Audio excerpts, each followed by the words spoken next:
Boa noite, pessoal. Vamos então iniciar os nossos estudos. Como de hábito, vamos fazer a nossa prece, a nossa oração, que vai nos ajudando a entrarmos na sintonia, a entrarmos na conexão, na energia, no espaço espiritual. Vamos então fazer a nossa prece. Ao amigo Jesus, toda a nossa gratidão pelas bênçãos da sua mensagem, que em nome do amor, ele veio pessoalmente nos trazer. A sua importância é tão grande na história da humanidade que a própria história foi dividida entre antes e depois dele. Desde o momento em que ele é revelado por João Batista e inicia a sua peregrinação, ele foi arrebanhando multidões que o ouviam encantados com as suas palavras. Pessoas que bebiam da água cristalina dos seus ensinamentos. Poderíamos usar as asas da imaginação e nos colocarmos lá, naquela parte da história, naquele momento, quem sabe aplaudindo-o na sua entrada triunfante em Jerusalém, ou nas bem-aventuranças, ou ainda famintos do corpo e da alma, nos imaginarmos em meio à multidão, na multiplicação dos pães e dos peixes, ou até mesmo na festa de casamento, onde água é transformada em vinho, e ali as pessoas se assombram e veem pela primeira vez Jesus com outros olhos. Mas se nós darmos asas à nossa imaginação e nos imaginarmos lá no período em que Jesus aqui esteve, haveremos de perguntar a nós mesmos, sem termos a possibilidade de uma resposta objetiva: onde estávamos se lá estivéssemos no momento da crucificação? Que papel teríamos representado durante todo aquele espetáculo dantesco da coroa vergonhosa cravada na sua fronte, fazendo jorrar pela sua face o suor misturado com o sangue? Onde estaríamos naqueles momentos em que Jesus carregou o madeiro até o local onde seria crucificado? As chibatadas, as humilhações, a considerarmos a nossa evolução hoje, há 2000 anos atrás, provavelmente não estávamos do lado de Jesus. Não para defendê-lo, com certeza não. É bem possível que estivéssemos na indiferença, gritando o nome de Barrabás, ou quem sabe até contribuindo nos ataques verbais àquele homem que houvera vindo à terra trazer a mensagem libertadora de amor. E quando voltamos para a época atual, mas ainda navegando nas asas da imaginação, poderíamos pensar: e se hoje Jesus estivesse aqui, num corpo físico, com a mesma proposta de há 2000 anos? Será que mesmo hoje, com os desafios e as perseguições que enfrentaria da mesma forma, teríamos a coragem de estarmos ao seu lado? Aliás, que lado escolheríamos? Novamente da indiferença ou do ataque sistemático, por não conseguirmos compreender nem a coragem de defender esta bandeira? Ou já estaríamos ao lado do Cristo, vivenciando a sua mensagem em nossas próprias vidas? Que estas reflexões nos coloquem a pensar um pouco mais sobre Jesus, sobre a profundidade da sua mensagem e o quanto a sua mensagem nos toca o suficiente para que saiamos do local comum e estejamos atentos à pergunta que ele fez aos apóstolos e que possivelmente faria para nós: o que fazeis de especial? O que fazeis de diferente?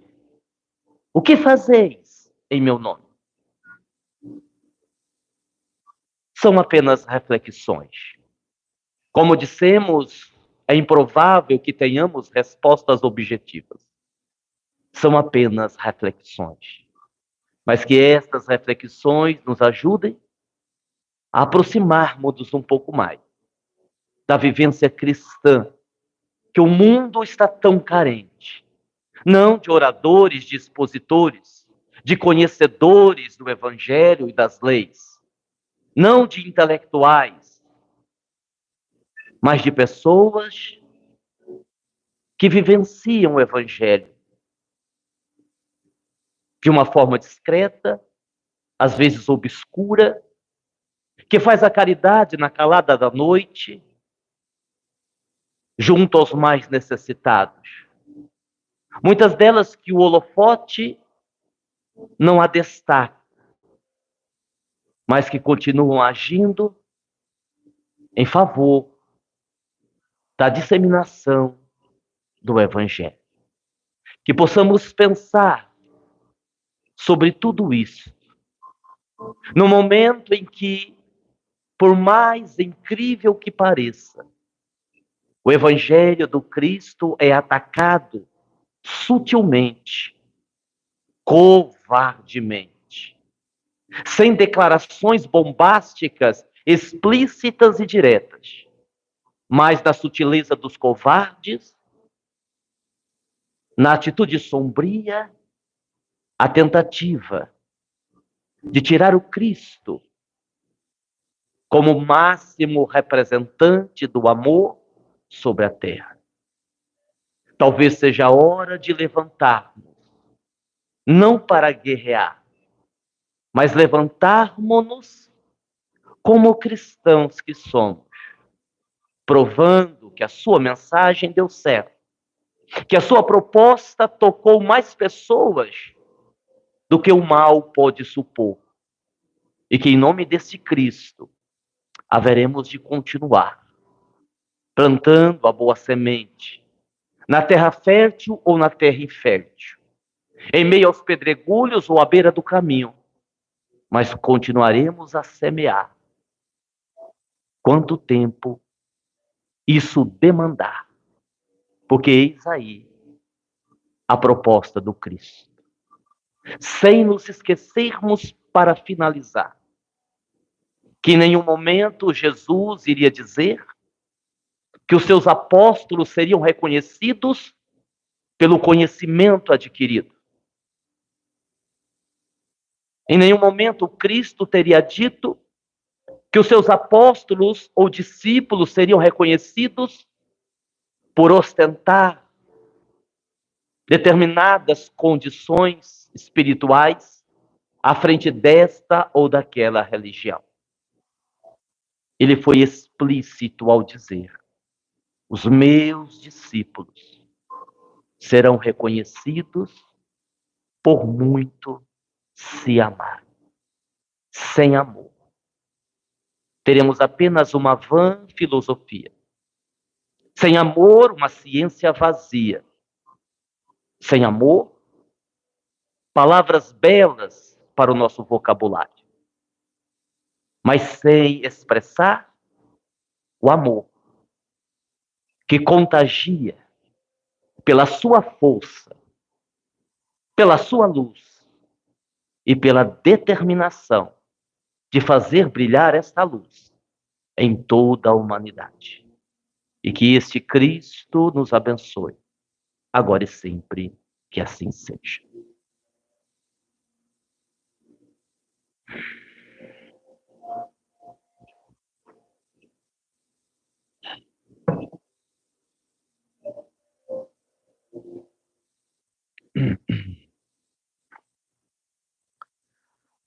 Contam que Albert Einstein, certa vez, numa entrevista, foi-lhe perguntado: Einstein, você é considerado por muitos como o homem mais inteligente da Terra. Mas nós gostaríamos de lhe perguntar, para o senhor, que é tão inteligente, quem é a pessoa mais inteligente, em sua opinião? E Einstein teria respondido: o meu motorista. O meu motorista é a pessoa mais inteligente que eu conheço. E, evidentemente, o repórter perguntou por quê. E Einstein explicou. Lembremos aqui que o cientista viveu numa época que não havia redes sociais. Então, muitos sabiam da existência dele, mas nunca tinham visto a sua cara.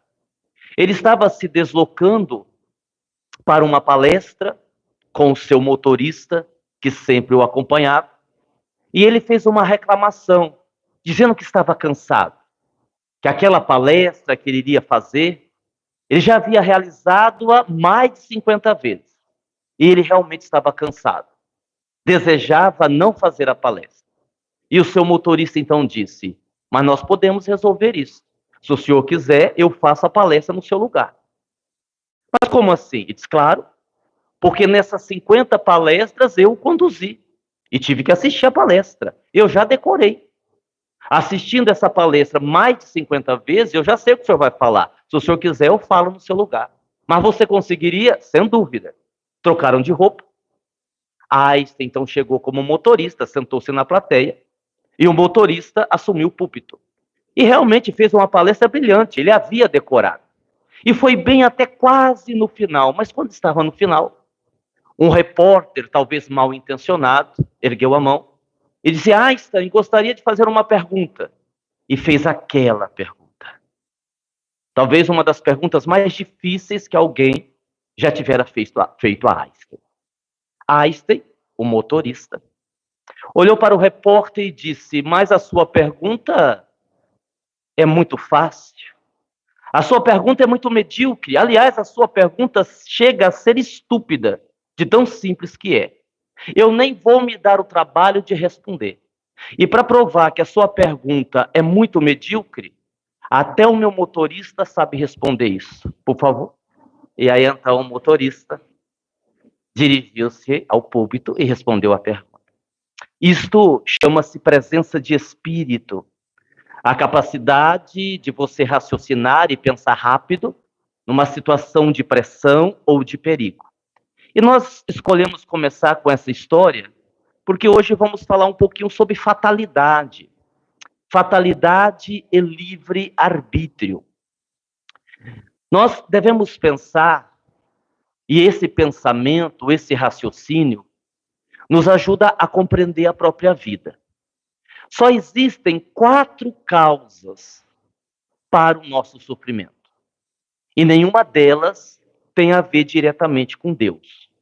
Tem a ver com Deus, porque Deus criou as leis nas quais estamos inseridos. Mas não tem a ver diretamente com Deus. Porque nós sofremos por conta dos nossos karmas trazidos de existências passadas. Motivo número 1. Nós sofremos pelo mau uso do nosso livre-arbítrio. Toda ação gera uma reação. Motivo 2. Nós sofremos pelas próprias circunstâncias da vida, como, por exemplo, o envelhecimento natural. Alguém pergunta, mas por que Deus fez isso comigo? Por que eu tenho catarata? Deus não fez nada, você envelheceu.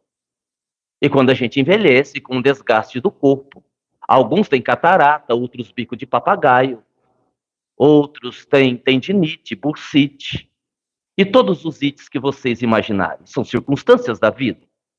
E a quarta razão que nós sofremos, muitas vezes sem percebermos, é a ajuda do mundo maior para evitar a nossa queda.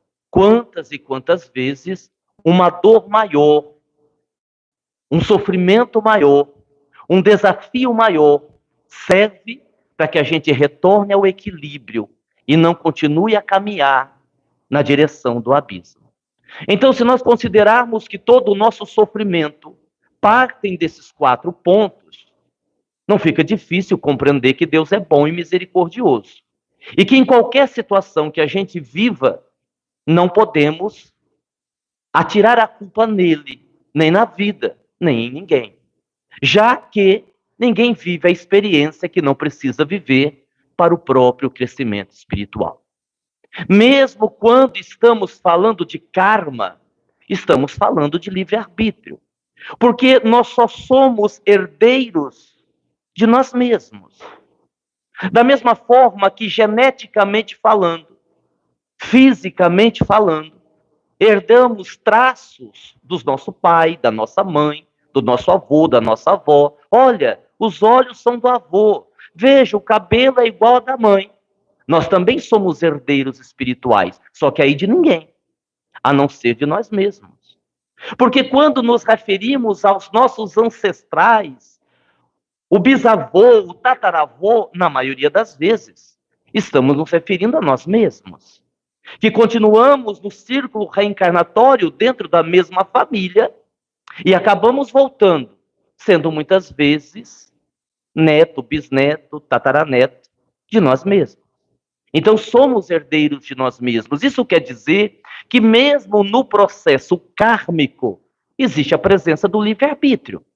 Porque nós só temos um karma mais pesado ou mais difícil, porque em algum momento, em alguma encarnação, em alguma situação, nós plantamos aquilo. E aqui, por uma questão didática, embora estejamos separando o karma, livre-arbítrio, as circunstâncias da vida e o auxílio espiritual, poderíamos colocar karma e livre-arbítrio na mesma coluna. A única diferença é que nós temos um karma mais distante e um karma mais próximo.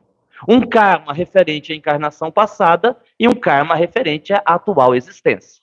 Sendo assim, e agora nós vamos aqui ver alguns tópicos para refletirmos, muita coisa na nossa vida está dentro de uma fatalidade. É verdade. Existem algumas situações, algumas circunstâncias mais marcantes da nossa existência, como ter uma doença grave, perder um ente querido, ter um filho ou uma filha com comprometimentos neurológicos ou físicos. Entendemos que isso está dentro de uma fatalidade, mas poderíamos substituir a palavra fatalidade por aprendizado. Em verdade, estamos todos juntos e misturados num processo de aprendizagem, nessa imensa escola chamada Terra. Ponto. Já que a lei de Deus não é de punição, não é de castigo, ninguém sofre porque Deus quer. Ninguém sofre porque Deus deseja que a pessoa sofra. E também não sofremos para aprender. O sofrimento é um recurso divino, usado em última instância, quando todos os outros recursos falharam, inclusive o do amor. Quem ama, fatalmente sofre menos. E se formos falar de fatalidade, olhando para uma perspectiva positiva, deveríamos falar da fatalidade do amor. um dia todos nós amaremos. O amor que ainda nós não sabemos exatamente o que é. Léo Buscaglia, falando do amor, ele fala em um dos capítulos do seu livro, e quando a gente diz que não vai mais amar porque o amor nos faz sofrer, ele explica que ali não é amor. Ou ainda que exista a presença do amor, esse amor está misturado com outros sentimentos. Na verdade, o que nos faz sofrer é o excesso de expectativa, é a carência, o medo da solidão, é a exigência que o outro nos ame sem que a gente tenha disponibilidade para amar. Então, quando nós envolvemos outros sentimentos, que não apenas o amor, sofremos. Não porque o amor faça sofrer, mas porque nós ainda não sabemos amar. E aí é daí que vem o sofrimento, não necessariamente do amor. Porque o amor, na sua essência, ele liberta. O amor nos faz felizes. E aqui nós estamos falando de qualquer tipo de amor, inclusive o amor possível, já que todos nós buscamos o amor ideal. E esquecemos que, na verdade, deveríamos buscar o amor possível. Porque se eu sou uma pessoa imperfeita e quero amar, e desejo ser amado por uma outra pessoa imperfeita, talvez o ideal fôssemos buscar o amor possível e não o amor ideal. Ou seja, a nossa evolução limitada nos coloca numa situação delicada, em que nós procuramos projetar no mundo, em Deus, na própria vida, os causadores das nossas dores, quando, na verdade, tudo nasce de nós mesmos. O que é ruim e o que é bom. O que acalenta e o que faz sofrer. O que consola e o que traz desespero. Dentro dessas reflexões, então, falando da fatalidade e do livre-arbítrio, que, aliás, são questões que estão lá no Livro dos Espíritos, a partir da pergunta 851, que a gente pode pesquisar, e ali nós vamos encontrar uma série de respostas que os espíritos dão a Allan Kardec a respeito da fatalidade. Primeira reflexão. Na fatalidade, há sempre o resultado de uma escolha. Na fatalidade, temos sempre o resultado de uma escolha. Uma escolha feita por nós. Ah, poderiam dizer alguns. Mas quando o espírito está no mundo espiritual e ele não tem condições de escolher, porque está numa perturbação, num desequilíbrio, ou não tem conhecimento sobre reencarnação, etc. e tal, alguém escolhe por ele. Ou ele reencarna e atrai para si as situações dolorosas, sem que ele faça uma escolha. Ele não fará uma escolha consciente. Mas a escolha inconsciente está acontecendo. Porque aí, mesmo que o espírito não tenha condição de escolher, ele atrai para ele os mecanismos que ele gerou através das atitudes infelizes que ele teve, das atitudes equivocadas que ele gerou, ainda que ele não tenha consciência do processo, mas o processo está acontecendo, como nós. Nós não sabemos exatamente o que nós fizemos em outra encarnação. Nós temos aí alguma informação, nós aí fazemos uma retrospectiva e acreditamos que poderemos ter feito isso ou aquilo, até para entender o que a gente passa hoje em dia. Mas nós não temos uma resposta objetiva sobre isso. E dizem os espíritos uma frase muito simples, mas de uma profundidade extraordinária. Grandes dores sanam grandes males. Só existem grandes dores porque existiram grandes males, ou seja, só existem grandes sofrimentos em termos de durabilidade, como em termos de profundidade, a partir daquilo que nós fizemos. E é interessante, peço licença, porque eu já fiz esse comentário no nosso estudo das 18 horas, no domingo, como também comentei, se não me falha a memória, em uma das lives. Na quinta-feira retrasada, nós tivemos a alegria de ter a comunicação da dona Alzira, que foi uma grande, extraordinária trabalhadora da nossa instituição. Isso há uns 20 anos atrás. Uma senhora simples, semi-analfabeta, de cabelos brancos, que ajudou muito numa estrutura que não é essa que nós temos hoje, onde nós tínhamos até mais dificuldade do que a gente tinha hoje, que a gente tem hoje. E ela veio à nossa sessão, desencarnou há 1 ano e meio, mais ou menos. Como é a vida? Uma grande trabalhadora que um dia escorregou dentro do banheiro, bateu a cabeça no chão, teve um traumatismo craniano, foi para a cama, numa vida vegetativa e nunca mais saiu de lá, até desencarnar. E ela desencarnou há mais ou menos 1 ano e meio. E na sessão de quinta-feira, através do nosso intermédio, ela conversou um pouquinho com o grupo, e num dado momento ela disse uma coisa assim, muito marcante, embora muito simples e óbvio. Ela disse assim: quando a gente está na Terra, a gente tem a impressão que a gente faz muito pouco. Quando a gente está na Terra, a gente acha que faz muito pouca caridade. Quando a gente está na Terra, a gente acha que poderia fazer mais para a nossa própria evolução. Mas quando a gente desencarna, aí a gente tem certeza. E eu poderia acrescentar, se ela me permitir, tarde demais. Tarde demais. Porque qualquer certeza que você tenha depois que você partiu, eu sinto muito, não vai lhe servir para nada. Apenas para a constatação do tempo que você perdeu. De resto, não vai servir para nada. Segundo item. Na dor de uma fatalidade, deveremos enxergar sempre a lição ofertada. Na dor de uma fatalidade, deveremos sempre enxergar a oportunidade ofertada. É interessante como os espíritos superiores, eles têm uma percepção completamente diferente da nossa. Eu procuro, à medida do possível, sempre prestar atenção no que os espíritos dizem e por que eles dizem. Eu me recordo, isso faz pouco tempo, que uma moça, há 3 anos que ela vem no claustro, na tentativa de engravidar. Já com uma certa idade, vai ficando cada vez mais difícil. E ela vem com muita perseverança, com muita fé, fazendo tratamento para tentar engravidar. E a gente sabe que quando nós falamos de gravidez, na dificuldade para engravidar, isso pode envolver várias causas, desde processos trazidos de outra encarnação, como questões emocionais, que a própria pessoa, sem saber, inconscientemente, acaba barrando o processo. Enfim, ela vem fazendo o tratamento há mais de 3 anos. E eu fico observando e pensando assim, meu Deus, se fosse eu já tinha desistido.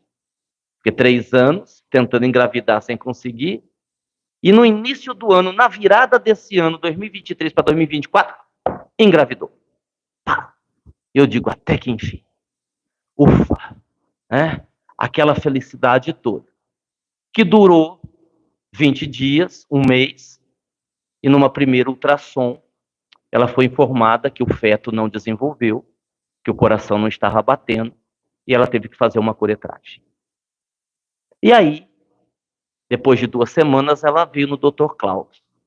E eu fiquei pensando assim, se eu estivesse no lugar do Dr. Klaus, eu não saberia o que dizer a essa pessoa. Porque, convenhamos, se a gente não conhecesse os mecanismos das leis, era coisa para se revoltar, não era? Porque, assim, 3 anos tentando, não consegue. Se fosse para o feto não vingar, melhor não ter acontecido. Porque agora, para a pessoa, é muito mais difícil ter vivido a sensação, pode ser, e não acontecer, do que continuar vivendo a sensação. Até agora não consegui. E eu imaginei, eu não sei o que o Klaus vai dizer.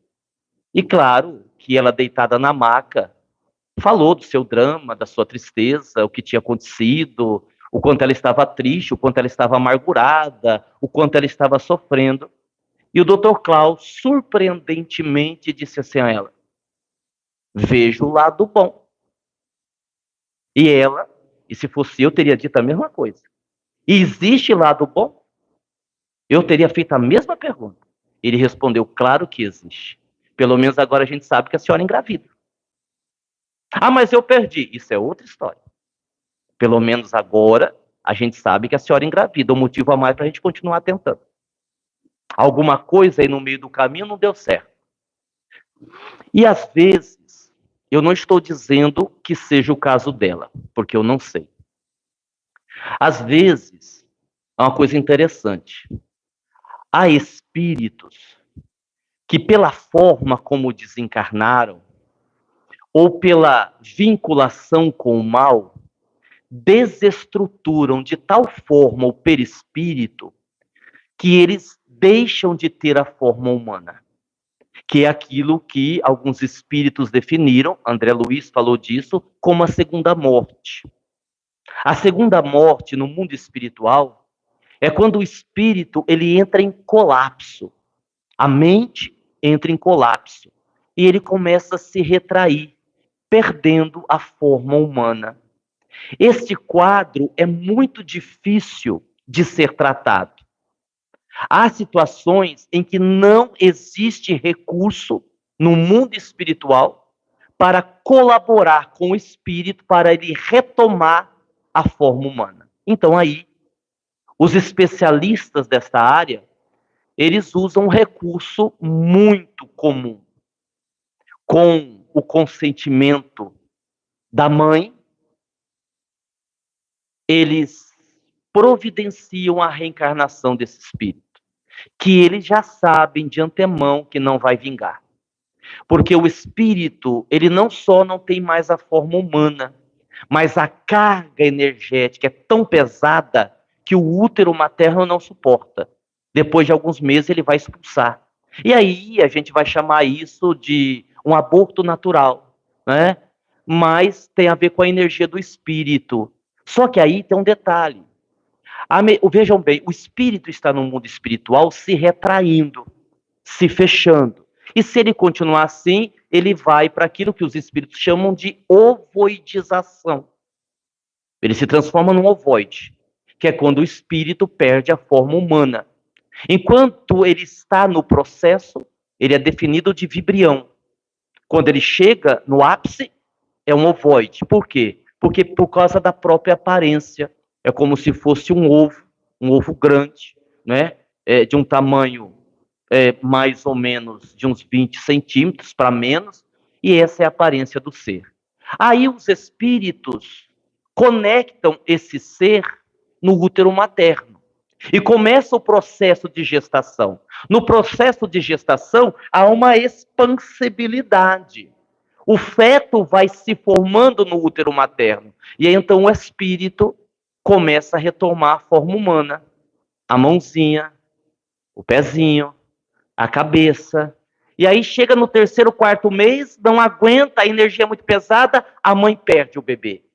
E para nós é uma tragédia. E eles estão comemorando. Porque aí o espírito retorna ao mundo espiritual, agora já com a forma humana, e pode posteriormente ser encaminhado para uma nova reencarnação, e agora vai dar certo. Porque agora o perispírito reconstituiu.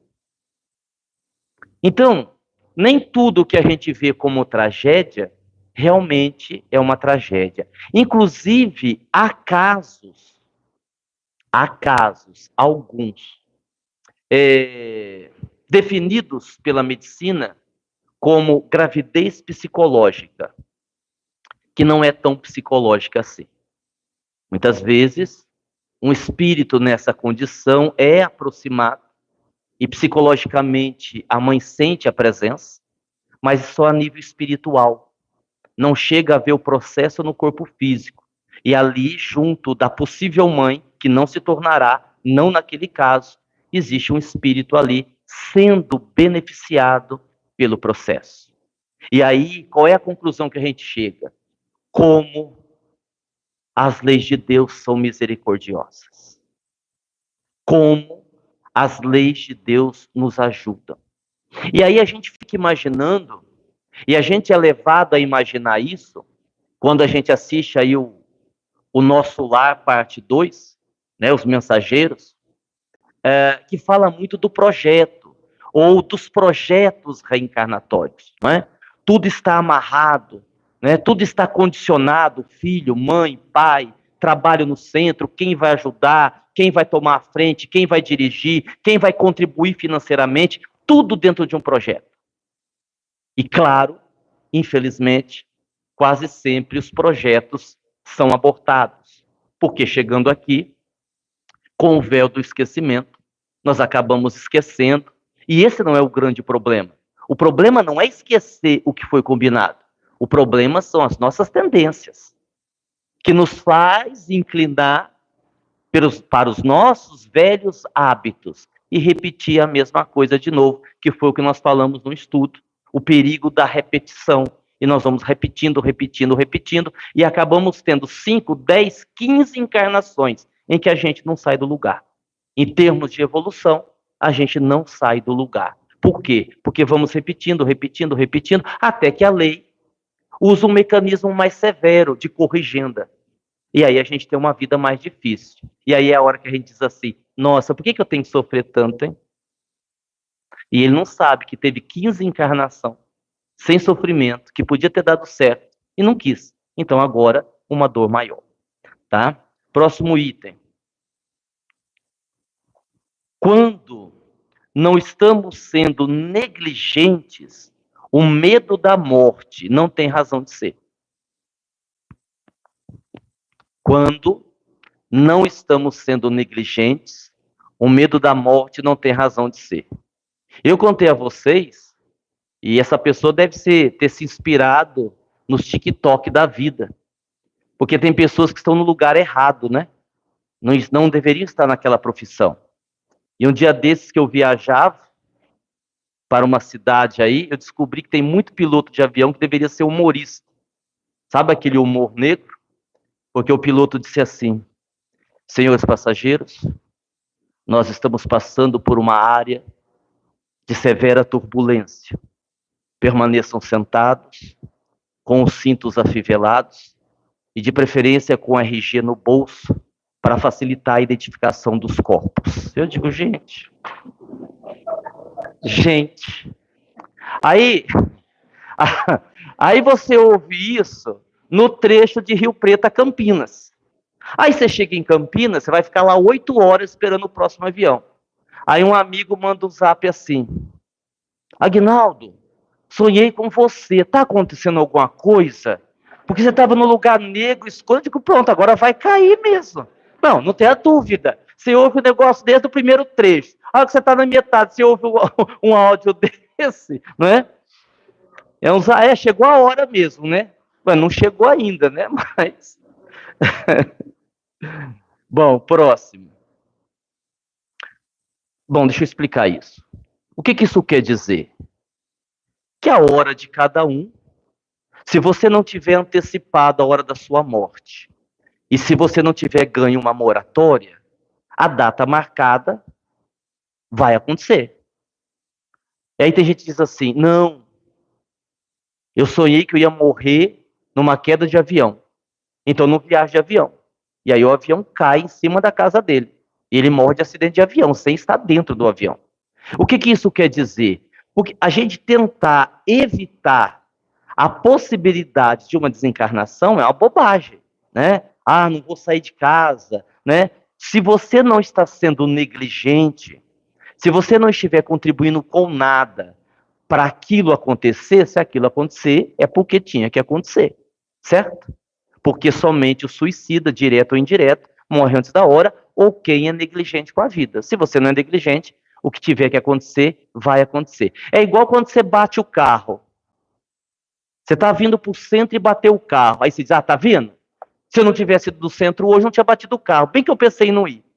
Isso é uma bobagem, porque se você não bater vindo para o centro, você vai bater indo para o trabalho, você vai bater indo para a academia, você vai bater... Então, qualquer lugar que você bater o carro, você vai poder dizer, se eu não tivesse escolhido vir aqui, não tinha acontecido isso. Tinha. Você indo em direção a outro lugar, dá na mesma. E aí, então, a gente precisa ter essa maturidade para entender esse processo. Próximo item. A vida será sempre o resultado da nossa interpretação. O lobo sempre será mau se a gente ouvir só a versão da Chapeuzinho Vermelho. Porque é uma questão interpretativa. A história infantil traz essa versão, o lobo mau. Mas talvez o lobo não seja tão mau assim. O que eu estou querendo dizer? Que as nossas percepções, elas são diferentes, de acordo com o nosso nível evolutivo. E me permitam abrir um parênteses para explicar uma coisa que eu já expliquei aqui, mas que vale a pena a gente repensar. Toda vez que nós interpretamos, nós mudamos a realidade. Porque existe multifatores que influenciam a sua interpretação. Aguinaldo, eu não entendi. Simples. Vamos imaginar que a Célia está numa fase difícil da vida dela, está depressiva, está sem vontade de viver, está assim. E aí eu pergunto assim a Célia, Célia, você foi naquele circo em São José do Rio Preto, o circo Patati Patatá? Porque eu estou com a vontade de ir, eu gosto de circo. Você foi, fui, e é bom. Como qualquer outro. Não vi nada de especial. Ela disse a verdade? Não. Ela interpretou. Com base na sua tristeza, na sua depressão, ela interpretou o circo e me passou uma informação falsa, interpretada por ela. Eu posso pedir para a Márcia a opinião sobre uma pessoa. E se for uma pessoa que a Márcia não gosta, ela pode dizer assim, tome cuidado com fulano, hein? Fulano é perigoso. E ela interpretou. Ela não está dizendo a verdade, ela está se baseando na opinião que ela tem da pessoa. E aí está dizendo isso. Por isso que a vida é interpretativa. Inclusive os nossos problemas. Se eles são maiores ou menores, quase sempre tem a ver com a nossa interpretação. Que, a depender da nossa evolução, pode ser positivo, pode ser negativo. É aquela velha história que a programação neurolinguística ela trabalha muito. O problema depende dos olhos de quem vê. Você pode enxergar a solução onde muitos enxergam um problema. Você pode ver um beco sem saída, onde muitos estão vendo a possibilidade de novas perspectivas para a vida. Isso é fato. Isso é fato. Como você enxerga determina um monte de coisas na sua vida. Como você vê aquilo? Como uma tragédia, como uma coisa positiva, como o exemplo da moça que perdeu o bebê. É uma tragédia. Não, tem um lado bom. Agora a gente sabe que a senhora engravida. Vamos investir mais nisso. Então tudo tem os dois lados, a depender quase sempre da nossa interpretação. Estamos acabando. O nosso maior ou menor grau de culpabilidade é o resultado do quanto contribuímos para o fato acontecer. Eu posso não ser responsável direto por uma situação, mas se eu, de alguma forma, contribuir para que a situação acontecesse, eu tenho a minha parcela de responsabilidade. Não tem aquela coisa assim que muita gente diz, mas não foi culpa minha, fulano me seduziu, fulano forçou a barra, eu não queria, ele quase me obrigou, e foi. Quase te obrigou? Eu não queria ir no motel, mas a hora que eu vi eu já estava lá. E você foi aonde? Era só jantar. A hora que você aceitou ir jantar, você abriu uma possibilidade. Ok? E quando você não pegou o Uber e deixou que ele levasse você até a sua casa, e aí ele errou o caminho e foi para a beira de uma rodovia, onde o negócio caseta fica piscando assim, ainda que a pessoa tenha forçado a barra, você contribuiu. Por quê? Porque você não se posicionou na hora que tinha que se posicionar. Então, dizer que você não tem responsabilidade é uma ingenuidade. Você tem, talvez menor, mas você tem. Eu tomei só 2 cervejas e acabei atropelando uma pessoa. Mas eu estava bem para dirigir. Nem tanto. Vamos avaliar quanto 2 cervejas ou 3 tiram o seu reflexo. e o quanto as 2 ou 3 cervejas influenciaram em você não ter reflexo e ter atropelado a pessoa. Não, mas eu não estava bêbado, estava na velocidade que estava determinando ali o local onde eu estava. Só que estava chovendo, eu pisei no freio, o carro derrapou e atropelou a pessoa. Por causa da chuva, não, o pneu estava careca. Eu tinha que ter trocado os pneus há 2 anos e meio atrás. Mas como não deu tempo, muito bem. Deu para entender como é que funcionam as coisas? A gente tem esse grau de responsabilidade.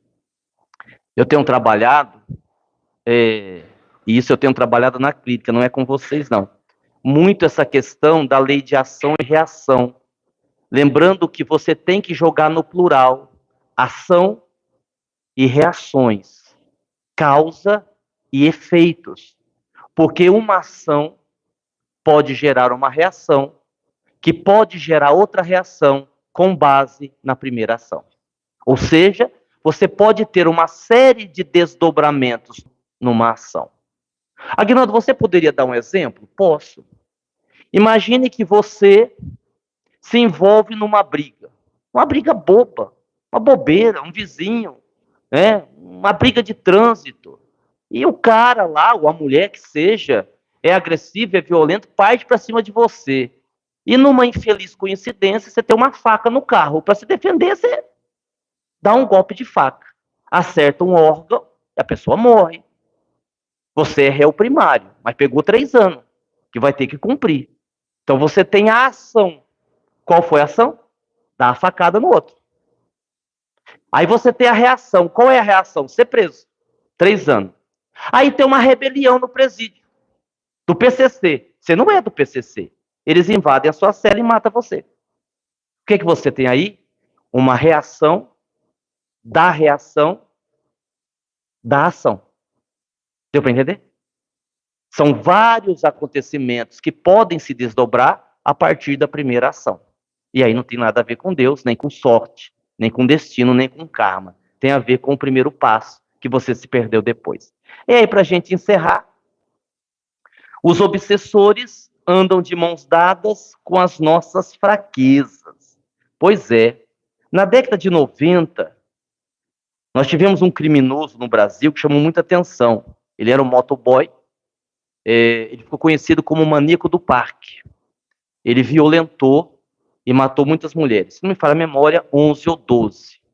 E deu um trabalho danado para ele ser preso. Então, ele, como era motoboy, ele se aproximava das mulheres, seduzia as mulheres cediam, e depois eles as violentava e matava.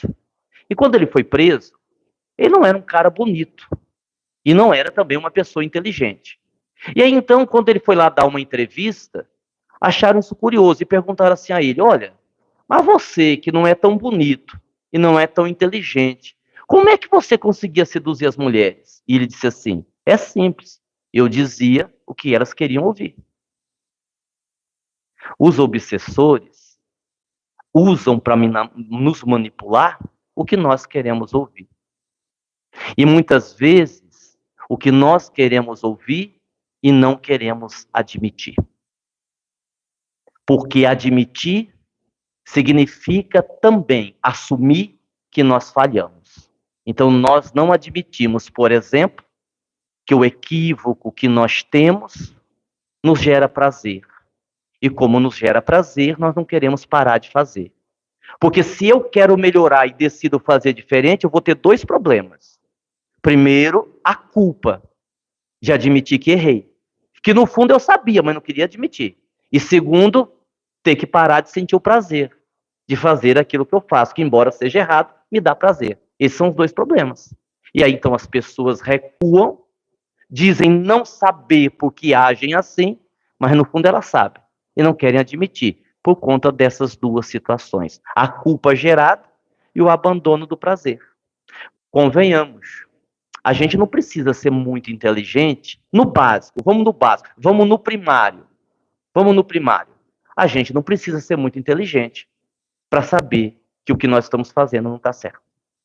Ninguém precisa ser doutorado em nada, ter nenhum diploma, para ter a noção que aquilo que está fazendo não está certo. Então, dizer que você não sabe, por favor, né? É como eu dizia outro dia, num desabafo que eu fiz, que às vezes eu fico meio cansado de tentar ter que convencer o trabalhador espírita que o trabalho é bom para ele. É um absurdo saber o tanto que nós sabemos, ter informação, o tanto que nós temos, a gente ter às vezes que agradar o trabalhador para ele ficar trabalhando, como se fosse um favor para Jesus Cristo. Não é? Muito bem. Que Jesus nos abençoe. Muita paz a todos. E continuemos perseverando nessa meta, nesse objetivo de sermos pessoas melhores todos os dias. Muita paz. Fiquemos com Deus.